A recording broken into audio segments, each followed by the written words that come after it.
This is my review of The Dragonfly Secret, A Story of Boundless Love by Clea and John Adams, illustrated by Barbara L. Gibson. This book is a sequel to or companion book of The Dragonfly Door. Both are made to help children and adults cope with grief and loss. While some sites suggest a reading level of 9 to 12, I think that this book in general would be better used with younger children because of the simplicity of the story. However, when children are in grief, they often function as if they were younger. The main character is a yellow and black dragonfly named Leah, who can be seen hovering above the swing on the right side of this cover picture. Leah wanders into a garden one day and is pleasantly surprised to end up in a friendly conversation with a boy, who appears to be about 8 or 9. They tell stories and play games, and then the boy gives her a mystery or a game if she does 3 simple things will lead her to discover a secret. Based on their newfound friendship, she agrees. Shortly thereafter, they part for the evening. An older couple strikes up a conversation with Leah, and she finds out that they know the boy. They end up giving her the second step toward uncovering the secret. The next day, Leah completes the 2 simple tasks that bring her to a young couple sitting on a bench, crying. Everything then comes together. The third task becomes apparent, and Leah finds that she has a special role to play in the lives of these 5 people. I can usually give a fairly clear answer about why I did or did not like a book.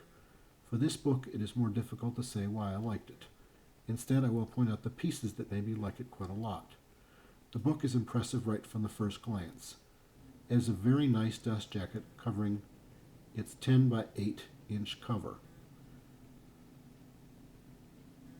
Removing the dust jacket reveals that this hardcover book has a glossy, beautifully illustrated front and back. You can see the front of the dust jacket here. The book is impressive.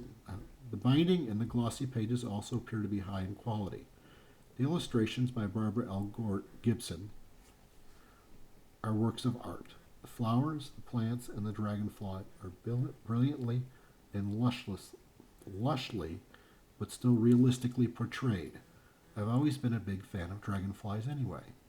The story is simple and yet very compelling. I was quickly drawn into the guess the secret concept. Even when I figured it out before the story was done, I wanted to read it through. The message is the subtle part of the book, yet it is meaningful. The word that comes to my mind is souvenir. In English, it has come to mean a knick-knack, often made in Asia, with a little metal plaque on it that says Niagara Falls or some such, and is made to remind you of the time you went to that place. The word, though, is actually a French verb that means simply to remember.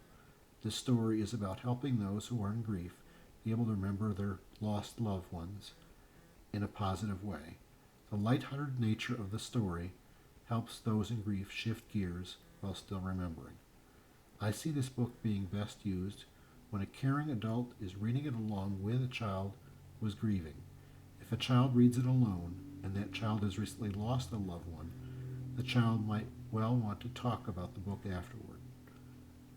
While the book is well suited for someone who has lost someone, it can also be read by someone who has not experienced a loss, simply as a story with a touch of wistful fantasy to it.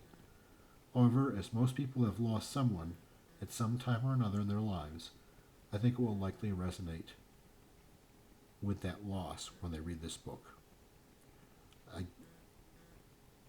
do not hesitate to give the book 5 stars just because of the quality of the entire production, the story, and the message. Thank you.